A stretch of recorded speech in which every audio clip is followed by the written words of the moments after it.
5-ാം സ്കന്ധത്തിലാണ് നമുക്ക് പ്രിയവ്രത വംശത്തെക്കുറിച്ച് പറയുന്നത്. അപ്പൊ അവിടെ 5-ാം സ്കന്ധത്തില് ഋഷഭന്റെ ഒരു ചരിത്രമുണ്ട്. ഋഷഭൻ എന്നൊരു ചക്രവർത്തി ഉണ്ടായിരുന്നു. ഋഷഭന്റെ മൂത്ത പുത്രനായിരുന്നു ഭരതൻ. ആരാണ്? ഭരതൻ. അപ്പൊ ഇന്നിപ്പോ നമ്മുടെ നാടിന് ഭാരതം എന്നൊരു പേര് കൊണ്ടുവരണം എന്ന് പറഞ്ഞപ്പോ കുറെ ആളുകൾ അതിനെ എതിർത്തു. ഇല്ലേ? നിങ്ങൾ ഇടയ്ക്കൊക്കെ കാണുന്നുണ്ടല്ലോ ഭാരതം. എന്നാൽ ഈ ഭാരതം എന്ന പേര് ഭാഗവതത്തിൽ 5000 വർഷങ്ങൾക്ക് മുമ്പ് തന്നെ പറഞ്ഞു വെച്ചിട്ടുണ്ട്. 5-ാം സ്കന്ധത്തിൽ 4-ാം അധ്യായം. നിങ്ങളൊക്കെ ഭാഗവതം എടുത്ത് നോക്കണം, പഠിക്കണം. ഇവിടെ 5-ാം സ്കന്ധത്തില് 4-ാം അധ്യായത്തില് ഭാഗവതത്തിൽ പറയുന്ന ഈ ശ്ലോകം ഒന്ന് നോക്കുക. യേഷാം ഖലു മഹായോഗി.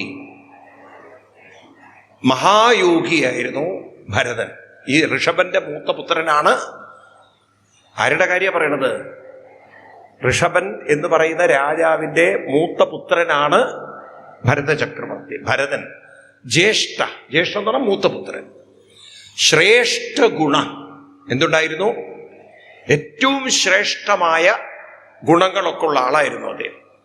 അദ്ദേഹം ഏനേതം വർഷം അദ്ദേഹം ഇവിടെ ഭരിക്കാൻ തുടങ്ങിയപ്പോൾ ഈ ദേശത്തിന്, നാടിന് ഭാരതം ഇതി വ്യഭചിതന്തി പേര് വന്നു. അപ്പോ ഏത് കാലഘട്ടത്തിലെ കഥയെ പറയുന്നത്? ഭാരതം എന്ന പേര് ബ്രിട്ടീഷുകാരും മറ്റൊക്കെ ഉണ്ടാക്കിയതാണോ? അപ്പൊ എത്രയോ 10,000 വർഷങ്ങൾക്ക് മുമ്പ് ഈ രാജ്യത്തിന് നിങ്ങൾ ഈ ശ്രാദ്ധമൊക്കെ ചെയ്യുന്ന സമയത്ത് ശ്രാദ്ധത്തിലെ മന്ത്രങ്ങളൊക്കെ എത്രയോ നൂറ്റാണ്ട് പഴക്കമുള്ളതാണ്. ക്രിസ്തു ജനിക്കുന്നതിന് മുമ്പുള്ള മന്ത്രങ്ങളൊക്കെ അവിടെ പറയാ. ഈ പൂജയൊക്കെ ചെയ്യുന്ന സമയത്ത് ഭാരതഖണ്ഡേ എന്നൊരു ശബ്ദമുണ്ട്. കേട്ടിട്ടുണ്ടോ? ആരെങ്കിലും ശ്രദ്ധിച്ചിട്ടുണ്ടോ? വായി പൊളിച്ചിട്ട് അദ്ദേഹത്തിന്റെ വായിൽ നോക്കിയാൽ മനസ്സിലാവില്ല. ചൊല്ലുന്ന മന്ത്രങ്ങൾ ശ്രദ്ധിച്ചാൽ പിടികിട്ടും. എന്താ പറയാ? ഭാരതവർഷേ, ഭാരതഖണ്ഡേ എന്നുള്ളൊരു ശബ്ദമുണ്ട്. ഉണ്ടോ? ഇതൊക്കെ എത്ര പുരാതനമായി തന്നെ ഈ നാടിന്റെ പേര് ഭാരതം എന്നാണ്.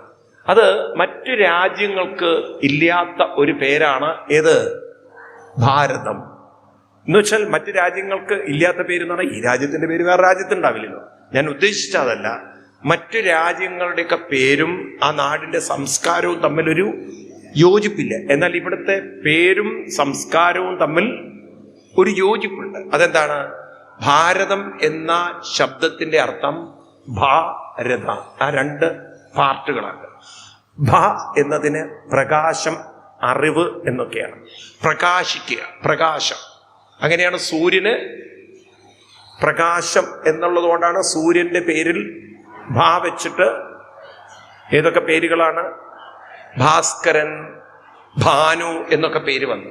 അപ്പൊ ഇവിടെ പ്രകാശം എന്നതുകൊണ്ട് അർത്ഥമാക്കുന്നത് മനസ്സിനെ പ്രകാശിപ്പിക്കുന്ന സംസ്കാരം. മനസ്സിനെ പ്രകാശിപ്പിക്കുക. പ്രകാശിപ്പിക്കുക എന്ന് പറഞ്ഞാൽ മനസ്സിനെ പ്രകാശം വരുമ്പോ എന്താ ഉണ്ടാവുക? വികാസം വരും. അപ്പൊ മനസ്സിനെ വികസിപ്പിക്കുന്ന സംസ്കാരമുള്ള നാടാണ് ഭാരതം. എന്തൊക്കെ വികാസമാണ്? എന്തൊക്കെ പ്രകാശമാണ്? നമുക്ക് ആത്മീയ ജ്ഞാനമുണ്ട്, കലകളുണ്ട്, അനുഷ്ഠാനങ്ങളുണ്ട്. പല മേഖലകളിൽ പലതിനെക്കുറിച്ചും ഇവിടെ വന്നില്ല. അറിവിന്റെ ഒരു നാടാണ് ഏത്? ഇപ്പൊ നോക്കൂ, ഇവിടെ തന്നെ നോക്കൂ. നമ്മൾ കേരളത്തിലേക്ക് തന്നെ നോക്കിയാൽ മ്യൂറൽ പെയിന്റിംഗ് ഉണ്ടോ? അതുപോലെ നിങ്ങൾ തഞ്ചാവൂർ പെയിന്റിംഗ് കേട്ടിട്ടുണ്ട്? ഉണ്ടോ? പലതരത്തിലുള്ള ഈ നിങ്ങൾ അമ്മമാരുടുക്കുന്ന സാരി തന്നെ നോക്കൂ. ഈ സാരി എന്ന് പറയുന്നത് നിങ്ങൾ വിചാരിക്കേണ്ട ഒരു സാരിയാണോ ഉള്ളത്? ഈ ഇന്ത്യയിൽ തന്നെ ഏറെക്കുറെ 40ഓളം വെറൈറ്റി സാരി പലരും ഉണ്ടാക്കുന്ന സാരി ഉണ്ട്, അല്ലേ? പല ഡിസൈനുകൾ ഉണ്ടാക്കുന്ന കാര്യം. നിങ്ങൾ വാരാണസി, അതായത് എന്താ പറയാ, ബനാറസ് സാരി സിൽക്ക് എന്നൊക്കെ കേട്ടില്ലേ? മൈസൂർ സിൽക്ക് എന്ന് കേട്ടില്ലേ? ഉണ്ടോ? കാഞ്ചീപുരം എന്ന് കേട്ടിട്ടില്ലേ? ഉണ്ടോ? കോട്ട സാരി എന്ന് കേട്ടിട്ടില്ലേ? ഉണ്ടോ? ഇങ്ങനെ അനവധി. അപ്പൊ വസ്ത്രം തന്നെ എത്ര വെറൈറ്റി, ഓരോ കാര്യങ്ങൾ. പിന്നെ വാദ്യം, കേരളത്തിൽ തന്നെ നോക്കൂ. ഉടുക്കുണ്ട്, അമ്പലത്തിലാണെങ്കിൽ ഇടയ്ക്കുണ്ട്, പിന്നെ അങ്ങോട്ട് മേളങ്ങൾ, എന്തൊക്കെ വെറൈറ്റി.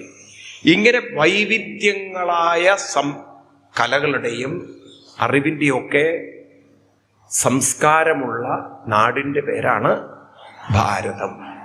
രഥം എന്ന് പറഞ്ഞാൽ രതി, അതിൽ രതിക്കുന്നവരുടെ, അതിൽ ആസ്വദിക്കുന്നവരുടെ, അറിവിൽ ആസ്വദിക്കുന്ന സംസ്കാരമുള്ളവരുടെ നാടിന്റെ പേരാണ് രതി. രഥം എന്നുള്ളതിന് തി ഒരു ഈ ചേർത്ത് കഴിഞ്ഞാൽ എന്തായി? അതിൽ രതിക്കുക എന്ന് പറഞ്ഞാൽ അതിൽ ആസ്വദിക്കുന്നവരുടെ നാടാണ് ഏത്? ഭാരതം. അപ്പൊ ഇവിടെ ഭരതന്റെ കാലം മുതൽ ഈ നാടിന്റെ പേര് എന്തായി? ഭാരതം. ഭരതന്റെ അച്ഛൻ, അവര് കുറെ മക്കളുണ്ടായിരുന്നു. അവരുടെ അച്ഛനായിരുന്നു ഋഷഭദേവൻ. ആരാണ്? ഈ ഋഷഭദേവൻ മക്കൾക്ക് കൊടുക്കുന്ന ഒരു ഗൈഡൻസ് ഉണ്ട്. നമ്മൾ ഇന്ന് അതിന് ഇംഗ്ലീഷിൽ പാരന്റിങ് എന്ന് പറയും. അതിന് പറയാം പിതൃപദേശം എന്ന് പറയും. ആ പിതൃപദേശമാണ് 5-ാം സ്കന്ധത്തിൽ 5-ാം അധ്യായത്തിൽ നമ്മൾ കാണുന്നത്. ഇതൊക്കെ ഇന്ന് അമ്മമാരൊക്കെ പഠിച്ചിരുന്നെങ്കിൽ നിങ്ങളെ മക്കളൊന്നും നിങ്ങളുടെ തലയ്ക്കടിക്കില്ലായിരുന്നു. കഴിഞ്ഞ ദിവസം ഒരാൾ എനിക്കൊരു വീഡിയോ അയച്ചു തന്നത്, കുറച്ച് കാലം മുമ്പ് ഒരു പ്രായമായിട്ടുള്ള അച്ഛനോട് ആരോ ചോദിക്കുകയാണ്, മക്കളൊക്കെ, ഭാര്യ മരിച്ചുപോയി, ഭാര്യയിൽ ഒറ്റപ്പെട്ടു, മക്കളൊക്കെ ഇല്ലേ ചോദിച്ചു. 2 ഉണ്ട്. എവിടെയാ മക്കളൊക്കെ എന്ന്? ഒരുത്തൻ അമേരിക്കയിലാണ്, ഒരുത്തൻ നാട്ടിൽ തന്നെയുണ്ട്. മക്കളൊക്കെ വല്ലതും തരാറുണ്ടോ? അമേരിക്കയുള്ള മൂത്തവനൊന്നും തരാറില്ല. 2ാമത്തവനോ, അവന് ഇടയ്ക്കിടയ്ക്ക് തരണം എന്ന് തോന്നാറുണ്ട്, പക്ഷെ ഞാൻ മാറി നിൽക്കാറുണ്ട് എന്ന്. മനസ്സിലായില്ല?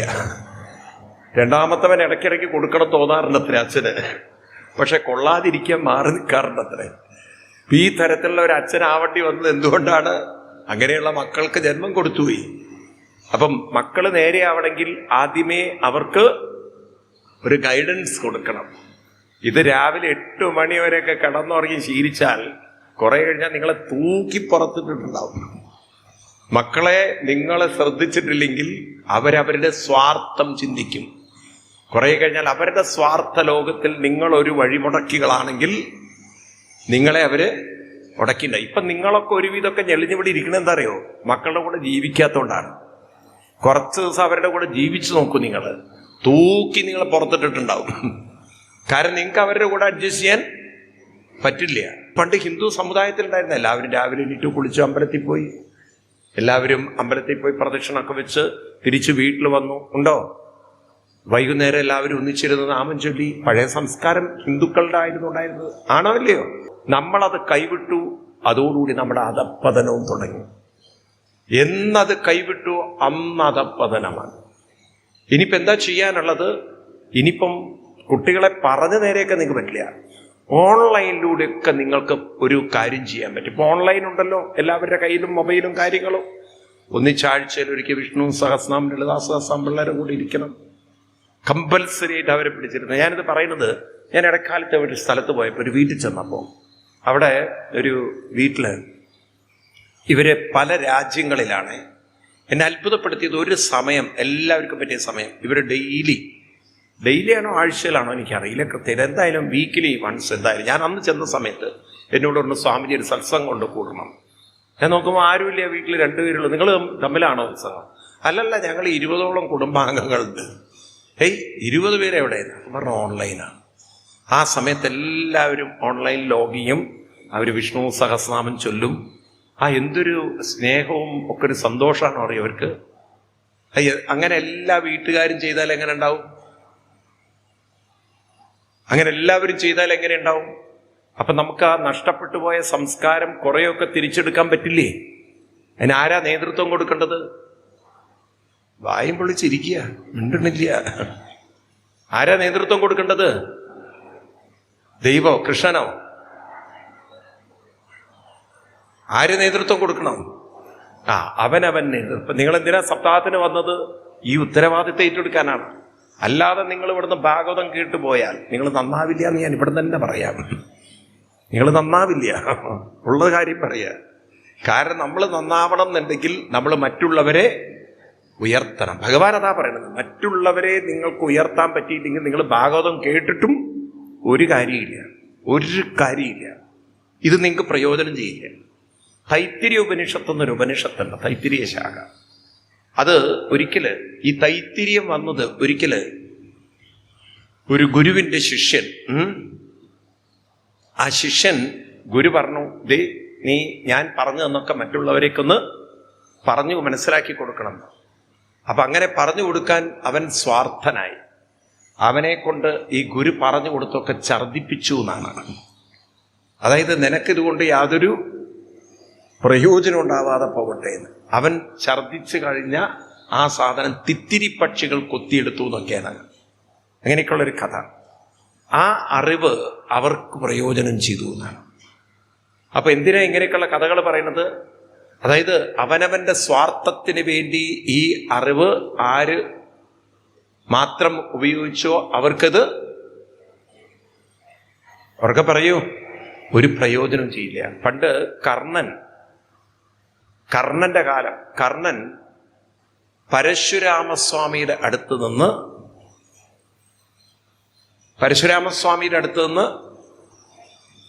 എന്തെങ്കിലും പഠിച്ചുവോ? എന്തു പഠിച്ചു? അസ്ത്രവിദ്യ, ബ്രഹ്മാസ്ത്രവിദ്യ. ബ്രഹ്മാസ്ത്രം പ്രയോഗിക്കാനുള്ള വിദ്യ ആര് പഠിച്ചു? പരശുരാമൻ കർണന്റെ അടുത്ത് പഠിച്ചു. ഓക്കെ, എന്നാ അങ്ങനെ ആവട്ടെ. കർണൻ ആരെടുത്ത് പഠിച്ചു? പരശുരാമന്റെ അടുത്ത്. അവസാനം ആ സമയത്ത് ഇദ്ദേഹം ഒന്ന് വിശ്രമിക്കണം എന്ന് പറഞ്ഞു. അപ്പൊ കർണൻ തൻ്റെ മടിയിൽ കടന്നോളാൻ പറഞ്ഞു.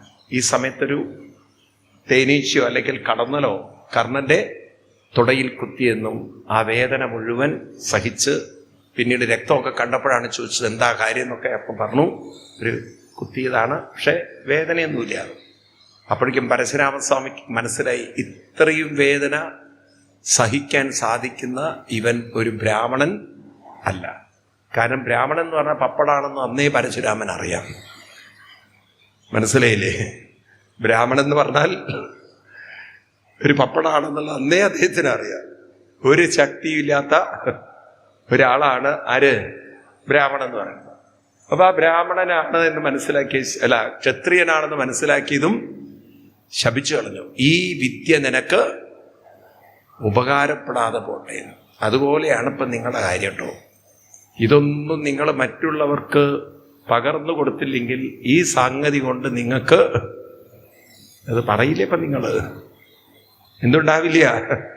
ഒരു ഉപകാരം ഉണ്ടാവില്ല. ഇപ്പൊക്കെ നിങ്ങളങ്ങനെ പോകും. അതുകൊണ്ടാണ് കുറെ ആൾക്കാർ ഭാഗവതമൊക്കെ കേട്ടാൽ അവസാനം അനുഭവിച്ച് ചത്തുപോകുന്നത്. ഇപ്പൊ നമ്മളങ്ങനെ ചത്തുപോകേണ്ടവരല്ല, ആണോ?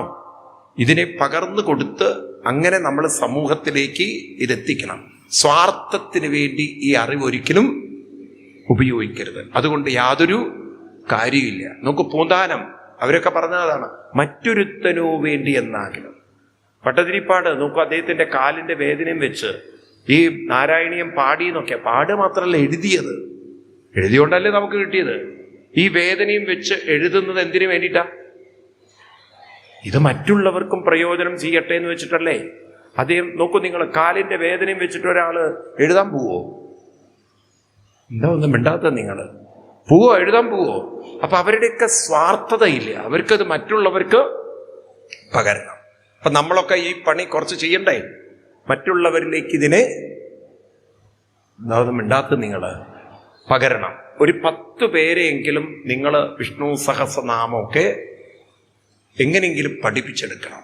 ഒരു ഓൺലൈൻ ക്ലാസ്സുകളൊക്കെ തുടങ്ങി അങ്ങനെ പതുക്കെ അവരെ കൂടെ ഉൾപ്പെടുത്തി അങ്ങനെ എല്ലാവരും വിചാരിച്ചാൽ കുറഞ്ഞ വർഷങ്ങളെ കൊണ്ട് ഈ കേരളം നമുക്ക് മാറ്റിയെടുക്കാം. നോക്കൂ, ഒരു 10 പേരെ നിങ്ങൾ ഓരോരുത്തരും ഏറ്റെടുത്താൽ അങ്ങനെ നമുക്ക് മറ്റുള്ളവരിലൂടെ ഈ സംസ്കാരം തിരിച്ചു കൊണ്ടുവരാൻ സാധിക്കും. ആര് ശ്രമിക്കണം? ഒരു കാര്യം ഞാൻ ആവർത്തിച്ച് പറയാണ്, അവനവന് വേണ്ടി മാത്രം ഈ അറിവ് ഉപയോഗിക്കുന്നവന് ഈ ജന്മം ഇത് പ്രയോജനപ്പെടുകയില്ല. വേസ്റ്റ് ഓഫ് ടൈം, കാര്യമില്ല. ഇത് സത്യസന്ധമായിട്ട് പറയുകയാണ്. ഇത് നിങ്ങൾക്ക് പ്രയോജനപ്പെടില്ല. കാരണം ഇത് അങ്ങനെയുള്ളവർക്കുള്ളതല്ല. കാരണം വ്യാസഭഗവാൻ ഇത് പരീക്ഷത്തിന് പറഞ്ഞു കൊടുക്കുമ്പോൾ ആ സമയത്ത് ശ്രീശുക ബ്രഹ്മർഷിയെ അവിടെ ഇരുത്തുന്നത്, ശ്രീ സൂതമഹർഷി അവിടെ ഇരുത്തുന്നത് ഈ അറിവ് നാളെ ലോകത്തിന് കിട്ടാൻ വേണ്ടിയിട്ടാണ്. അപ്പൊ ലോകഹിതത്തിന് വേണ്ടി ഭഗവാൻ ശ്രീകൃഷ്ണൻ അതാ പറയുന്നത്. ഞാൻ എന്തിനു വേണ്ടിയിട്ടാണ് വരുന്നത്? എൻ്റെ സ്വാർത്ഥത്തിന് വേണ്ടിയില്ല. എവിടെയൊക്കെ സമൂഹത്തിന് എപ്പോഴൊക്കെ നാടിന് ഗ്ലാനി സംഭവിക്കുന്നോ അപ്പോഴൊക്കെ ഉത്ഥാനം, ഈ സമൂഹത്തെ ഉയർത്താൻ വേണ്ടിയിട്ടാണ് ഭഗവാൻ അവതരിക്കുന്നെങ്കിൽ, ഭഗവാനെ സമൂഹത്തിന് വേണ്ടിയിട്ടാണ് വരുന്നെങ്കിൽ ആ സമൂഹത്തിനോട് പ്രതിപത്തി കാണിക്കാത്ത ആരെ ഭഗവാൻ അനുഗ്രഹിക്കും? Just think about it. ഭഗവാൻ തന്നെ അവതരിച്ചിരിക്കുന്നത് സമൂഹത്തിനെ ഉയർത്താനാണ്. ഓർക്കണം, വെറുതെ കല്ല് തൊഴുതിട്ട് പോയിട്ട് കാര്യമില്ല ഗുരുവായൂരില്. നിങ്ങൾക്കത് വെറും കല്ലായിരിക്കരുത്. നിങ്ങൾ കൃഷ്ണനെയാണ് തൊഴുന്നെങ്കിൽ ഈ ബോധം നിങ്ങളുടെ ഉള്ളിലുണ്ടാവും. ഈ ഭഗവാൻ കുട്ടികൾക്കൊക്കെ പറഞ്ഞു കൊടുക്കുക, അല്ലെങ്കിൽ കല്ലാണ് അവർ തൊഴുക, കൃഷ്ണനെ അല്ല. വെറും കല്ലിനെ തൊഴുതു പോവും അവര്. ആ കല്ലിൽ കൃഷ്ണനെ കാണണമെങ്കിൽ, മനസ്സിലായില്ലേ, അവിടെ കൃഷ്ണ ചൈതന്യം കാണണമെങ്കിൽ അത് ജ്ഞാനക്കണ്ണുകൊണ്ടേ കാണാൻ പറ്റുള്ളൂ, അല്ലാതെ മാംസക്കണ്ണുകൊണ്ട് കാണാൻ പറ്റില്ല. അപ്പൊ ജ്ഞാനക്കണ്ണുണ്ടാവണം. ജ്ഞാനക്കണ്ണുകൊണ്ട് മാത്രമേ ഭഗവാനെ നമുക്ക് കാണാൻ പറ്റുള്ളൂ. പശ്യന്തി, അതിന് കുറച്ച് ഗീത പഠിക്കൂ. ഗീത പഠിക്കുമ്പോഴേ നിൽക്കുന്നത് മനസ്സിലാവുള്ളൂ. നമ്മളൊന്നും കൃഷ്ണനെ കാണുന്നവരല്ല, നമ്മളൊക്കെ കല്ല് കാണുന്നവരാണ്. ഇന്നൊരു കൃഷ്ണനെ കണ്ടു എന്ന് അഹങ്കരിക്കുകയാണ്. കല്ല് അല്ല കൃഷ്ണൻ. കൃഷ്ണനെ നിങ്ങൾക്കൊരു കല്ലിലും ഒതുക്കാൻ സാധ്യമല്ല. കഥകൾ തന്നെ എങ്ങനെയല്ലേ പറയുന്നത്, കൃഷ്ണൻ അവിടെ ഓടി പൂന്താനത്തിന്റെ കൂടെ ഓടുന്നു, വില്ലുമംഗലത്തിന്റെ കൂടെ ഓടുന്നു പറഞ്ഞാൽ കല്ലിൽ ഒതുക്കി നിൽക്കുന്ന ആളാണോ? പറയൂ. അപ്പൊ അങ്ങനെ ഒരു കൃഷ്ണനെ നമുക്ക് കാണണമെങ്കിൽ അതിന് നമുക്ക് ജ്ഞാനക്കണ്ണ് വേണം. 15-ാമത്തെ ഒരു ശ്ലോകങ്ങൾ എടുത്തു നോക്കാം. ഇതൊക്കെ ഒന്ന് പഠിക്കുക. നിങ്ങൾ കുട്ടികൾക്ക് പറഞ്ഞു കൊടുക്കണം ഇതൊക്കെ, കൃഷ്ണനെ എങ്ങനെയാ കാണുക എന്നുള്ളത്. ഭഗവാൻ പറയണു ഉത്ക്രാമന്തം 15-15 15-10 ഉത്ക്രാമന്തം സ്ഥിതം വാപി ഭുഞ്ജാനം വാ ഗുണാന്വിതം വിമൂഢാനാനുപശ്യന്തി പശ്യന്തി ജ്ഞാനചക്ഷുഷ. വിമൂഢന്മാര് കല്ല് കണ്ടിട്ട് പോകും. ഒരു 90% ഭക്തന്മാരും കല്ല് തൊഴുതു പോകുന്നവരാണ്. എന്നിട്ട് ഗുരുവായൂരപ്പനെ തൊഴുതു എന്നുള്ള അതുകൊണ്ടാണ് നന്നാവാത്തത്. അതുകൊണ്ടാണ് ജീവിതത്തിൽ ഒരു പുരോഗതി ഇല്ലാത്തത്. അമ്പലത്തിൽ പോയിട്ട് നോക്കൂ, എന്ന് പറയല്ലേ, കഷ്ടപ്പാടുകളും ദുരിതങ്ങളും ബുദ്ധിമുട്ടുകളും, അവസാനം എല്ലാം നരകിച്ച് ചത്തുപോവുകയാണ്. എന്തുകൊണ്ട്? കല്ലിനെ തൊഴുതു പോയി. ഭഗവാൻ പറയണത് വിമൂഢാന അനുപശ്യന്തി, മൂഢന്മാർക്ക് എന്നെ കാണാൻ പറ്റില്ല, അവര് കല്ല് കാണണം. എന്നാൽ എങ്ങനെ കാണാൻ സാധിക്കുമെന്നെ? പശ്യന്തി ജ്ഞാനചക്ഷുഷ. ഏത് കണ്ണുകൊണ്ടേ കാണാൻ പറ്റുള്ളൂ? ജ്ഞാനക്കണ്ണ് നമ്മൾ കുട്ടികൾക്ക് പറഞ്ഞു കൊടുത്തിട്ടുണ്ടോ? കുട്ടികൾക്ക് പറഞ്ഞു കൊടുത്തിട്ടുണ്ടോ? ഭഗവാനെ കാണാൻ ജ്ഞാനക്കണ്ണ് വേണം എന്നാണ് ഗീതയിലും മറ്റും ഭഗവാൻ പറഞ്ഞത്. ഭാഗവതത്തിൽ തന്നെ പറയുന്നത്, ഈ ഭാഗവതം എഴുതുമ്പോൾ കൃഷ്ണന്റെ ലീലാവിലാസങ്ങളൊക്കെ എഴുതുന്നൊക്കെയാണ്. പക്ഷേ എങ്ങനെ എഴുതാനാ പറഞ്ഞിരിക്കുന്നത് അറിയോ? സമാധിനാനുസ്മരതദ്വിജേഷ്ടിതെന്ന്. ആ വരികളൊന്നും ആരും പറയില്ല. സമാധിഭാവത്തിൽ, അതായത് സമാധി എന്ന് പറഞ്ഞാൽ പുറത്തേക്കാണോ കാണേണ്ടത്, അത് സമാധി അകത്തേക്ക് നോക്കുന്നതാണോ സമാധി? ഈ സമാധി എന്നൊക്കെ കേട്ടില്ലേ, മുനിയന്മാര് സമാധി ഇരുന്നു എന്നൊക്കെ പറഞ്ഞാൽ, നിങ്ങൾ സമാധി എന്ന് പറഞ്ഞാൽ ചാവല കണക്കാക്കിയിരിക്കുന്നത്. ഇവിടെ സമാധി എന്ന് പറഞ്ഞു കഴിഞ്ഞാൽ ഉള്ളിലേക്ക് നോക്കിക്കൊണ്ട് ഭഗവാന്റെ ലീലകൾ എഴുതി വെക്കൂ എന്നാണ്. സമാധിന 1-ാമത്തെ വോള്ളി ഉണ്ടോ നിങ്ങളുടെ അടുത്ത്? ഭാഗവതം 1-ാമത്തെ വോള്ളി ഉണ്ടോ? 5-ാമത്തെ അധ്യായം, പ്രഥമസ്കന്ധം. ഇങ്ങനെ ശ്ലോകങ്ങളൊക്കെ അങ്ങോട്ടും ഇങ്ങോട്ടൊക്കെ മറിച്ച് പഠിച്ച് വായിക്കുക. എന്താണ് ഭാഗവതം എന്നുള്ളത്. അല്ലെങ്കിൽ വെറുതെ പൊട്ട കഥകളും കേട്ടിട്ട് നിങ്ങൾ പോവും. മനസ്സിലായില്ലേ? 13-ാമത്തെ ശ്ലോകം നോക്കൂ നിങ്ങൾ, 5-ാമത്തെ അധ്യായത്തില്. അവിടെ പറയുന്നത് അതോ മഹാഭാഗവാനമോ അമോഘതൃ ശുചിശവാ സത്യ രഥോ ധൃതവ്രത ഉരുക്രമസ്യാഖില ബന്ധമുക്തയേ സമാധിന അനുസ്മര തൽവിധിഷ്ഠിതം. എന്തിനു വേണ്ടിയിട്ടാണ് അങ്ങീ ഭാഗവതം രചിക്കേണ്ടത്? എന്തിനാണ് ഭാഗവതം രചിക്കേണ്ടത്? നോക്കൂ, ഈ കഥ പറയുന്ന ആചാര്യന്മാരൊക്കെ ഇതൊക്കെ ശ്രദ്ധിക്കില്ല. അവരിങ്ങനെ കഥയും പറഞ്ഞ് കുറെ ആൾക്കാരെ എന്റർടൈൻ ചെയ്തിട്ട് പോകും. എന്നിട്ട് ഊണും കഴിച്ചിട്ട് എന്നും പറഞ്ഞ് പോകുന്ന സപ്താഹങ്ങളാക്കി മാറ്റി നമ്മൾ. ഇവിടെ പറയാണ് ഒരു ക്രമസ്യ അഖില ബന്ധമുക്തയെ. ഒരാളുടെ മാത്രമല്ല, എല്ലാവർക്കും അവരുടെ ബന്ധനങ്ങളിൽ നിന്നും. അപ്പൊ ഒരു വ്യക്തിക്ക് വേണ്ടിയിട്ട് എഴുതിയതാണോ ഭാഗവതം? ഒരാൾക്ക് വേണ്ടി എഴുതിയതാണോ? എല്ലാവരുടെയും ജീവിതത്തിൽ അവരുടെ ദുരിതങ്ങളിൽ നിന്നും മുക്തി നേടാൻ വേണ്ടി സമാധിനാനുസ്മര. എങ്ങനെ? സമാധിഭാവത്തിലിരുന്ന് ചിന്തിച്ചുകൊണ്ടെഴുതൂ. അപ്പൊ ഭഗവാനെ എവിടെയാ കാണേണ്ടത്?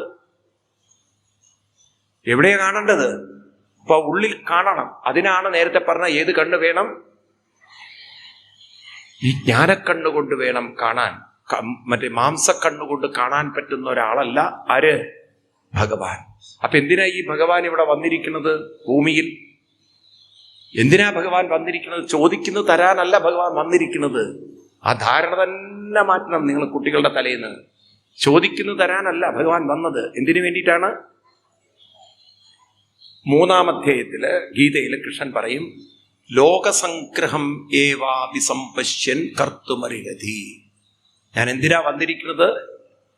ലോകസംഗ്രഹം ഏവാപി, ലോകത്തെ സംഗ്രഹിക്കുക എന്ന് വെച്ചാൽ എല്ലാവരെയും ഉയർത്തി കൈകോർക്കാൻ, എല്ലാവരെയും ഒന്നിപ്പിക്കുക, എല്ലാവരെയും ഉയർത്താനും ഒന്നിപ്പിക്കാനുമാണ് സംഗ്രഹം എന്നുള്ള പറഞ്ഞാൽ. സംഗ്രഹിക്കുക, സംഗ്രഹിച്ചു പറയുക എന്ന് പറഞ്ഞാൽ, എല്ലാം സംഗ്രഹിക്കുക എന്ന് പറഞ്ഞാൽ എന്താ അർത്ഥം? സമ്യഗ്രഹിക്കുക, യോജിപ്പിക്കുക, ചേർക്കുക. എല്ലാവരെയും ഒന്നിപ്പിക്കാനും എല്ലാവരെയും ഉറക്കെ പറയൂ ഉയർത്താനുമാണ് ഞാൻ ഭൂമിയിൽ അവതരിച്ചു. ശ്ലോകം കിട്ടിയോ നിങ്ങൾക്ക്? എത്രാമത്തെയാണ്? 20-ാമത്തെ ചൊല്ലു. കർമ്മണേവ സംസിദ്ധിം ജനകാദയ ലോകസംഗ്രഹമേവാപി സംപശ്യൻ കർത്തുമർഹതി. അങ്ങനെയല്ലേ? ലോകസംഗ്രഹം ഏവാപി. ലോകസംഗ്രഹം എന്ന് പറഞ്ഞാൽ ഒരാളുടെ കാര്യമാണോ? ലോകത്തിന്റെ മൊത്തം. അപ്പൊ നമ്മളെങ്ങനെ ഈ ലോകത്തെ സൃഷ്ടിക്കുക? അതിനാണ് നിങ്ങൾ ഓരോരുത്തരും നിങ്ങളുടെ ലോകം സൃഷ്ടിക്കണം. എല്ലാവരും എന്ത് ചെയ്യണം? ഒന്നിപ്പിക്കുകയും വേണം, ഉയർത്തുകയും വേണം. അതിനാണ് നമ്മൾ ഈ ഓൺലൈൻ പ്ലാറ്റ്ഫോമുകളൊക്കെ നമ്മൾ പ്രയോജനപ്പെടുത്തേണ്ടത്. അതുകൊണ്ട് നിങ്ങളൊക്കെ ചെയ്യേണ്ട ഒരു കാര്യം, ഈ ഭാഗവത സപ്താഹം കഴിഞ്ഞാൽ നിങ്ങളുടെ കുട്ടികളായിട്ടും നോക്കൂ, പല വീടുകളിൽ ഇപ്പൊ കുട്ടികളൊക്കെ ഉണ്ട് എന്ന് പറയാനേ പറ്റുള്ളൂ. മക്കളായിട്ടുള്ളൊരു നല്ലൊരു റിലേഷൻഷിപ്പുള്ള പാരൻസ് വളരെ കുറവാണ്. അതുകൊണ്ടാണൊക്കെ ചത്തു കഴിഞ്ഞാലൊക്കെ വലിയ മൈൻഡില്ലാത്തത്. മനസ്സിലായില്ലേ? ഒക്കെ ഹോസ്പിറ്റലിൽ അഡ്മിറ്റ് ചെയ്താൽ നിങ്ങൾക്ക് കേൾക്കാം, ഡോക്ടറോട് ചോദിക്കും എത്ര ദിവസം കിടക്കും ഈ കിടപ്പ് എന്ന്. സ്വന്തം അമ്മയെ കിടക്കണത് എത്ര ദിവസം കിടക്കുന്നു? ഡോക്ടർ പറയാൻ എത്ര ദിവസം കിടത്തണം, അതിനനുസരിച്ച് വേണം പ്ലാൻ ചെയ്യാൻ. അല്ല ഇങ്ങനെ കിടന്നിട്ട് കാര്യമുണ്ടോ? വെറുതെ മരുന്നൊക്കെ കൊടുത്തിട്ട് വെറുതെ ഒരു ഇനി ഡ്രിപ്പ് മാത്രം പോരെ? അല്ല അമ്മയല്ലേ, രക്ഷപ്പെട്ടാലോ? അമ്മയുടെ കിടപ്പ് കണ്ടിട്ട് രക്ഷപ്പെടുന്ന ഭാവമില്ല. അപ്പൊ ഇനിയിപ്പോ വലിയ മരുന്നൊന്നും കൊടുക്കണ്ട, പാവങ്ങൾ പോയിക്കോട്ടെ. എന്നോടൊരു ചെറുപ്പക്കാരൻ പറഞ്ഞ, സ്വാമി ഒന്ന് പ്രാർത്ഥിക്കുക, അമ്മ ഹോസ്പിറ്റലിലാണെന്ന്. ഞാൻ പറഞ്ഞ ബുദ്ധിമുട്ടുണ്ടാവില്ലേ, അമ്മ രക്ഷപ്പെടുന്നു. അയ്യോ അത് പറയല്ലേ സ്വാമി എന്ന്. ഇനി അമ്മ രക്ഷപ്പെടേണ്ട പൊയ്ക്കോട്ടെ എന്ന്. പോവാൻ വല്ല മന്ത്രവും ഉണ്ടോ വേഗത്തിലെന്ന്? ഞാൻ പറഞ്ഞു ഭാഗവതം ഒരു ആവർത്തി വായിച്ചാൽ അമ്മ പോകുന്നുള്ളത്. അയ്യോ ഞാൻ പഠിച്ചിട്ടില്ലല്ലോ എന്ന് ഭാഗവതം. എന്നിട്ട് അവൻ ചീത്ത പറയാ, അമ്മ എന്നെ അതൊന്നും പഠിപ്പിച്ചതുമില്ല എന്ന്. ഞാനിപ്പോൾ ഒരുവിധ ആൾക്കാരോടൊക്കെ അതാ പറയാം, മക്കളോട് നിങ്ങൾ രക്ഷപ്പെടണം എന്നുണ്ടെങ്കിൽ വിഷ്ണു സഹസ്രനാമം ചൊല്ലിയാൽ മതി. അപ്പൊ അവര് ചീത്ത വിളിക്കാം, അമ്മേ ഒന്നും അവരൊന്നും പഠിപ്പിച്ചിട്ടില്ലല്ലോ. അപ്പൊ നിങ്ങളെ ശപിക്കാൻ ഇടവരരുത്. അപ്പൊ അതുകൊണ്ട് എന്ത് വേണം? ഒരു ഓൺലൈനിലൂടെയൊക്കെ ആരോട്? ഇപ്പൊ നിങ്ങൾ പറയാം മക്കള് പറഞ്ഞ അനുസരിക്കില്ല, കണ്ടവന്റെ മക്കളെ പിടിച്ചോളൂ എന്നാല്.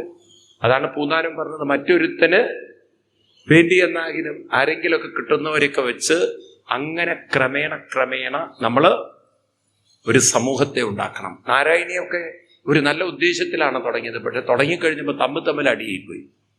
ഒരു ഗ്രൂപ്പ് വായിക്കുന്നത് മറ്റേ ഗ്രൂപ്പിൽ കണ്ടുകൂടാ. നിങ്ങൾ നോക്കൂ, കണ്ടുകൂടാതെയും കേട്ടുകൂടാതെയും പോയി. ആണോ? അവര് തമ്മിൽ മത്സരമായിപ്പോയി. അപ്പൊ അവര് തമ്മിൽ ഒരു ഗ്രൂപ്പ് അപ്പുറത്ത് വായിക്കുന്നു, ഇങ്ങനെയൊക്കെയാണോ നാരായണിക്ക് പിറുപിറുത്തോണ്ട്? എങ്ങനെ ഹിന്ദു ജന്തു നന്നാവുക? ഈ കുരുട്ടുബുദ്ധിയും മത്സര ബുദ്ധിയും വെച്ച് അല്ലേ? ശരിയാണോ ഞാൻ പറഞ്ഞത്? ഇങ്ങനെ ഞാൻ നിങ്ങളെ ചിരിപ്പിക്കുകയല്ല, വാസ്തവാണോ അല്ലയോ? നിങ്ങളൊരു 10 നാരായണീയം ഗ്രൂപ്പുകാരോട് ഒന്നിച്ച് വായിക്കും, മത്സരം.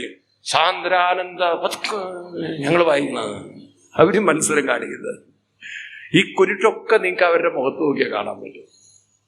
അപ്പൊ അതുകൊണ്ട് ഒരു നല്ല ഉദ്ദേശ്യം ഇല്ലാതെ പോയത്. ഇതിന്റെ ലക്ഷ്യം എന്താണെന്ന് മനസ്സിലായി. എന്താ ലക്ഷ്യം?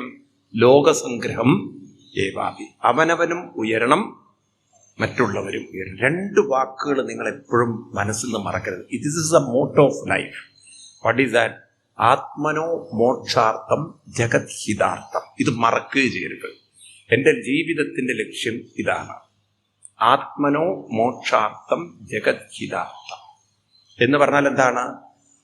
ഈ വാക്കുകളുടെ അർത്ഥം പഠിക്കണേ. ആത്മനോ മോക്ഷാർത്ഥം, അവനവനെ മോക്ഷം. മോക്ഷം എന്ന് പറഞ്ഞാൽ ചത്തുപോകുന്നതല്ല മോക്ഷം, മോചിപ്പിക്കുന്നത് മോക്ഷം. എവിടെ നിന്ന്?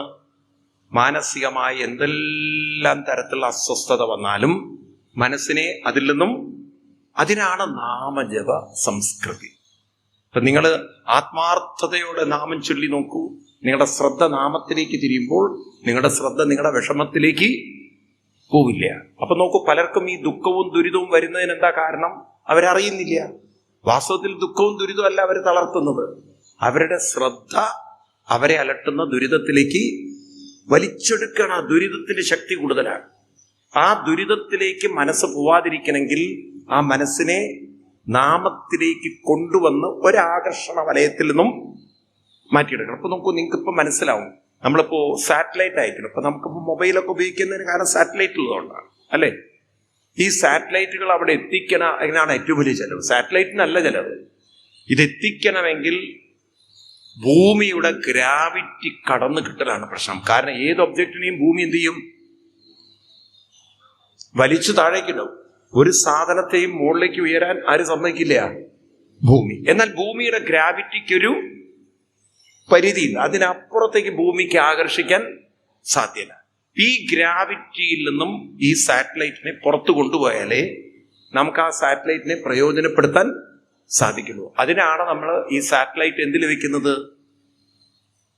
നിങ്ങൾ കണ്ടില്ലേ, വലിയ പുട്ടും കുറ്റികളൊക്കെ വയ്ക്കുന്നത് കണ്ടിട്ടില്ലേ? അതിന്റെ മൂട്ടിൽ തീ കൊടുക്കുന്നത് ആ സാധനത്തിനെയാണ് വിളിക്കുക റോക്കറ്റുകൾ.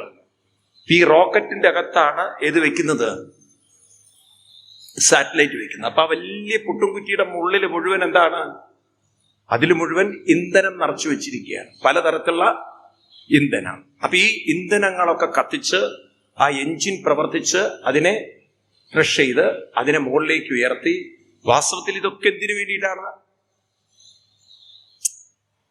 ഇത് കത്തിക്കുന്നതൊക്കെ എന്തിനു വേണ്ടിയിട്ടാണ്? അതിന്റെ അകത്ത് വെച്ചിരിക്കുന്ന സാറ്റലൈറ്റിനെ അതിന് മുകളിൽ അവിടെ സ്പേസിലേക്ക് എത്തിക്കണം. അതായത് ഈ ഭൂമിയുടെ ഗ്രാവിറ്റിക്ക് അപ്പുറത്തെത്തിക്കണം, അല്ലെ? ശരിയല്ലേ? അപ്പോഴേ അതുകൊണ്ട് നമുക്ക് പ്രയോജനമുള്ളൂ. എന്ന് പറഞ്ഞ പോലെ ഇവിടെ രണ്ട് കാര്യങ്ങളാണ് നമുക്ക് ചെയ്യാറുള്ളത്. ഈ സാറ്റലൈറ്റിന്റെ പരിപാടി തന്നെ. ഒന്ന്, നമ്മുടെ മനസ്സിനെ ദുരിത ദുഃഖങ്ങളുടെ ഗ്രാവിറ്റിയിൽ നിന്നും പുറത്തേക്ക് കൊണ്ടുവരണം. അപ്പൊ അതിന്റെ പേരാണ് കൃത്യനിഷ്ഠയും അനുഷ്ഠാനം. നിങ്ങൾക്ക് കൃത്യനിഷ്ഠയും അനുഷ്ഠാനം ഉണ്ടെങ്കിൽ 101% ഞാൻ പ്രോമിസ് ചെയ്യുന്നു, നിങ്ങളുടെ ദുരിത ദുഃഖങ്ങൾ വളരെ കമ്പാരിറ്റീവ്ലി കുറവായിരിക്കും. കുറവായത് എന്താ വെച്ചാൽ അത് കാര്യമായി നിങ്ങളെ അലട്ടില്ല. യു വിൽ ബി കംപ്ലീറ്റ്ലി, നമ്മൾ പറയില്ലേ സൗണ്ട് പ്രൂഫ് എന്ന് പറഞ്ഞ പോലെ, വാട്ടർ പ്രൂഫ് എന്ന് പറഞ്ഞ പോലെ, ഒരു പ്രോബ്ലം പ്രൂഫ് മൈൻഡ് സെറ്റ് നിൽക്കണം.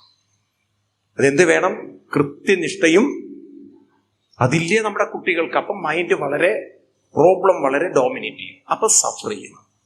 അപ്പൊ അതിന്റെ പിടിയിൽ നിന്ന് നമ്മൾ പുറത്ത് കടക്കുന്നതിന്റെ പേരാണ്, റോക്കറ്റ് ടെക്നോളജിയുടെ പേരാണ് മോക്ഷം. മനസ്സാകുന്ന അല്ലെങ്കിൽ ബോധമാകുന്ന സാറ്റലൈറ്റിനെ ദുരിത ദുഃഖങ്ങളുടെ ഗ്രാവിറ്റിയിൽ നിന്നും പുറത്തു കൊണ്ടുവരാനുള്ള സാധനയുടെ കൃത്യനിഷ്ഠയുടെയും അനുഷ്ഠാനത്തിന്റെയും പേരാണ് റോക്കറ്റ്. മനസ്സിലായില്ലേ? ഇപ്പൊ കൃത്യനിഷ്ഠയും അനുഷ്ഠാനവും എന്ന റോക്കറ്റിൽ മനസ്സിനെ വെച്ചാൽ ദുരിത ദുഃഖങ്ങളുടെ പിടിയിലെ ഗ്രാവിറ്റിയിൽ നിന്നും ഒന്നും വേണ്ടാത്ത നിങ്ങള് മനസ്സിനെ നമുക്ക് പുറത്തു കടത്താം. മനസ്സിലാവുന്നല്ലോ? മനസ്സിലാവുന്നുണ്ടോ? എന്ത് മനസ്സിലായി? എന്ത് മനസ്സിലാവണം? ചൂടുണ്ട് എന്ന് മനസ്സിലാവുന്നുണ്ട് സ്വാമി. അത് മനസ്സിലായി. മനസ്സിനെ നമ്മൾ ഉയർത്തണം. അതാണ് മോക്ഷം. 2, ഞാൻ മാത്രം ഉയർന്നാൽ പോരാ, മറ്റുള്ളവരെയും ഉയർത്തണം. അപ്പൊ ഞാൻ ഉയരുന്ന കൂട്ടത്തിൽ, അതിനാണ് നിങ്ങളോട് നാമൊക്കെ ചെല്ലാൻ. വാസ്തവത്തിൽ നിങ്ങൾ നാമം ചെല്ലുമ്പോൾ 2 ഗുണമാണ്. ഒന്ന്, നിങ്ങളും നന്നാവും, കുറച്ചൊക്കെ അവർക്കൊരു ഗുണം ഉണ്ടാവും. എന്ന് മാത്രമല്ല 2-3 കാര്യം നടക്കും. ഒരു ആത്മീയ ബന്ധമുണ്ടാവും, ഒരു സംഗ്രഹം ഉണ്ടാവും, എല്ലാവർക്കും തമ്മിലൊരു യോജിപ്പുണ്ടാവും. ഈ ബന്ധമല്ലാത്ത ഒരു ബന്ധവും ലോകത്തിൽ ശാശ്വതമായി നിലനിന്നിട്ടില്ല. നോക്കൂ, നിങ്ങൾ അങ്ങനെ ഒരു 10 പേരെ വിഷ്ണു സഹസ്രനാമം ചൊല്ലിപ്പിച്ചിട്ടുണ്ടെങ്കിൽ എന്നെങ്കിലും നിങ്ങൾ മരിച്ചാൽ അവര് നിങ്ങളെ ഓർത്തിരിക്കും. ഇപ്പോഴും നമ്മൾ ആഞ്ഞത്തിനെ ഓർക്കുന്നു, പൂന്താനത്തെ ഓർക്കുന്നു, ഭട്ടതിരിപ്പാടിനെ ഓർക്കുന്നു, ഇല്ലേ? ഇവിടെ എത്രയോ മഹാന്മാരെ, കുഞ്ഞിക്കാവ് നമ്പൂതിരി, ഞാനൊന്നും കേട്ടിട്ട് പോലുമില്ല. ഇതുപോലെ വൈശ്രവണത്ത്, അതുപോലെ പണ്ഡിറ്റ് ഗോപാലൻ നായരെ ആര് കണ്ടിട്ടുണ്ട്? ആരെങ്കിലും കണ്ടിട്ടുണ്ടോ? എഴുത്തച്ഛനെ ആര് കണ്ടിട്ടുണ്ട്? പക്ഷെ എന്തൊരാദരവോടുകൂടിയിട്ട് നമ്മൾ ഓർക്കുന്ന നാരായണ ഗുരുദേവനെ ആര് നമ്മുടെ സമൂഹത്തിൽ കണ്ടുള്ളവർ വളരെ കുറവായിരിക്കും. പക്ഷെ ഇവരൊക്കെ എന്തുകൊണ്ടാണ് ഓർക്കുന്നത്? ഇങ്ങനെ അനവധി അനവധി മഹാന്മാരെ സമൂഹം എന്നും ഓർക്കുന്നതിന് കാരണം അവര് സമൂഹത്തെ, ഉറക്കെ പറയൂ, കൈപിടിച്ചുയർത്തിയതുണ്ട്. അതുകൊണ്ട് നിങ്ങളുടെയൊക്കെ ഒരു ജോലി ഒരു 10 പേർക്കെങ്കിലും ഇത് പറഞ്ഞു കൊടുത്തിട്ടേ ഞാൻ മരിക്കുള്ളൂ എന്ന് പ്രതിജ്ഞ ചെയ്തിട്ടേ ഈ പ്രാവശ്യം ഇവിടുന്ന് പോവാം. എത്ര പേര് തയ്യാറാണ് അതിന്?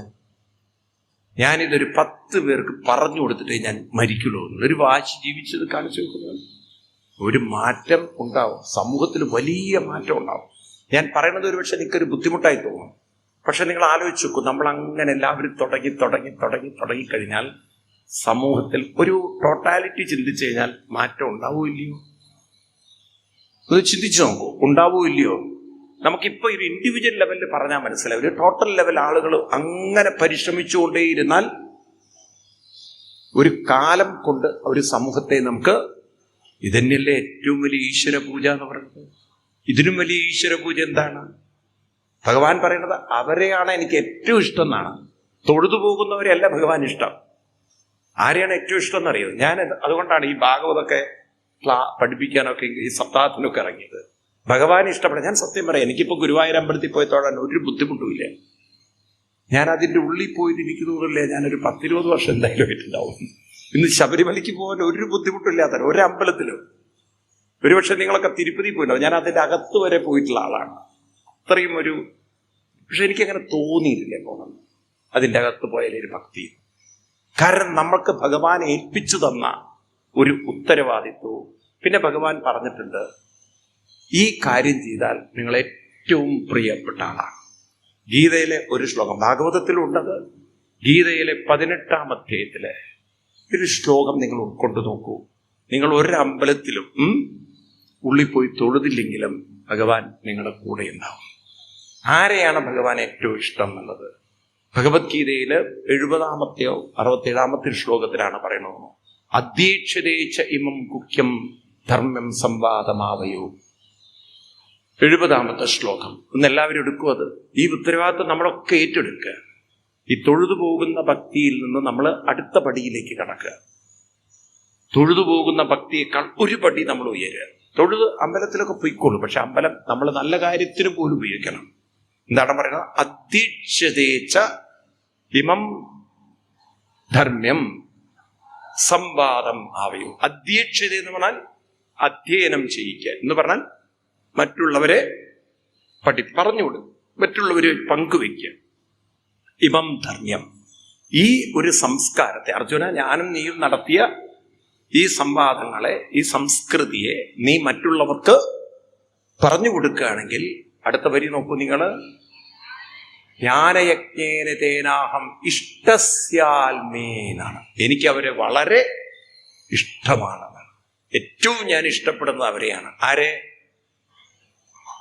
ഈ അറിവിനെ മറ്റുള്ളവർക്ക്, ഈ സംസ്കൃതിയെ മറ്റുള്ളവർക്ക് പറഞ്ഞു കൊടുക്കുന്നവരെയാണ് ഏറ്റവും ഇഷ്ടം. നമ്മൾ കുട്ടികൾക്ക് പറഞ്ഞു കൊടുക്കണം. തൊഴുതു പോകുന്നവരെയല്ല ഭഗവാൻ ഇഷ്ടം. തൊഴുതു പോകുന്നവരിഷ്ടമാണെന്ന് ഭഗവാൻ എവിടെയും പറഞ്ഞില്ല. തൊഴുതു പോകുന്നവർ ഇഷ്ടമല്ല എന്നാ പറഞ്ഞിരിക്കുന്നത്. തൊഴുതു പോകുന്നവരെ ഭഗവാൻ ഇഷ്ടമല്ല എന്ന് എഴുതിയിരിക്കുന്നത്. ഭാഗവതത്തിൽ തന്നെ പറയുന്നുണ്ട്, എന്നെ തൊഴുതു പോകുന്നവൻ കഴുതയാണെന്ന്. അറിയോ നിങ്ങൾക്ക് അങ്ങനെ ഒരു ശ്ലോകമുള്ളത്? ഭാഗവതത്തിൽ തന്നെ വരിയുണ്ട്. അതുകൊണ്ട് അങ്ങനെ തൊഴുതു പോകുന്ന ഒരു ഭക്തിയിൽ നിന്നും അറിവിനെ, സംസ്കൃതിയെ മറ്റുള്ളവരിലേക്ക് പങ്കുവെക്കുന്ന ഒരു മഹത്തായ സംസ്കാരം, അത് കൃഷ്ണനായിട്ട് ലോകം നന്നാക്കില്ല. അതുകൊണ്ടാണ് കൃഷ്ണൻ പറഞ്ഞത്, ആരാണോ ഇത് മറ്റുള്ളവർക്ക് പകർന്നു കൊടുക്കുന്നത് അവരെയാണ് എനിക്ക്. അങ്ങനെയുള്ളൊരു ഭക്തനാവണോ? തൊഴുതു പോകുന്ന ഭക്തനാവണോ? ഏതാവണം നിങ്ങൾക്ക്? ഞാൻ ഭഗവാൻ പറഞ്ഞ രീതിയിലുള്ള ഭക്തനാവാൻ ആഗ്രഹിക്കുന്ന ആളാണ്. തൊഴുതു പോകുന്ന ഒരു ഭക്തനാവാൻ എനിക്ക് ഒട്ടും താല്പര്യമില്ല. ഞാൻ പറയല്ലേ, എനിക്കൊട്ടും ബുദ്ധിമുട്ടില്ല. എനിക്ക് സത്യം പറഞ്ഞാൽ ഇപ്പൊ ഗുരുവായൂരിൽ തൊഴാൻ ഒട്ടും ബുദ്ധിമുട്ട്. കാരണം എൻ്റെ ക്ലാസ്മേറ്റ് ആണ് ഇവിടുത്തെ അഡ്മിനിസ്ട്രേറ്റർ. ഞങ്ങൾ ഒരുമിച്ച് പഠിച്ചവരാണ്. ഇന്നിപ്പോൾ അങ്ങനെ ഒരു ബുദ്ധിമുട്ടില്ല വേണമെങ്കിൽ. മാത്രമല്ല നമ്മുടെ കൂടെയുള്ള ആളുകളാണ് ഒരുവിധം അവിടെയുള്ളവരൊക്കെ. അതുകൊണ്ടൊരു ബുദ്ധിമുട്ടില്ല എന്ന സത്യത്തിൽ. പക്ഷെ അതല്ല ഭക്തി. That is not the true റിയലാണ് ഡിവോഷൻ. അത് അറിഞ്ഞുകൊണ്ട് പറയണം, വളരെ കൺവിക്ഷനോടുകൂടി പറയുക. ഈ തൊഴുതു പോകുന്ന ഭക്തിയിൽ നിന്നും അധ്യയനം ചെയ്യിക്കുന്ന ഭക്തിയിലേക്ക് നമ്മൾ, അതാണ് ഭഗവാൻ പറഞ്ഞതനുസരിക്കുക എന്നുള്ളതാണ് ഏറ്റവും വലിയ കാര്യം. ആണോ അല്ലയോ? ഇപ്പൊ ഗീതയിൽ ഭഗവാൻ അത് പറഞ്ഞിട്ടുണ്ടെങ്കിൽ എനിക്കത് ആപ്തവാക്യാണ്. എനിക്ക് നിങ്ങൾ എങ്ങനെ എടുക്കുന്നു I don't care, but I know ഭഗവാൻ ഒരു ഗുരുവായി നമ്മൾ കാണുന്നുവെങ്കിൽ ആ ഗുരു പറഞ്ഞതാണ് അനുസരിക്കേണ്ടത്. അപ്പൊ അത് മറ്റുള്ളവർക്ക് നമ്മൾ പറഞ്ഞു കൊടുക്കുന്ന ഒരു സംസ്കാരത്തിലേക്ക് നമ്മൾ ഉയരേണ്ടതുണ്ട്.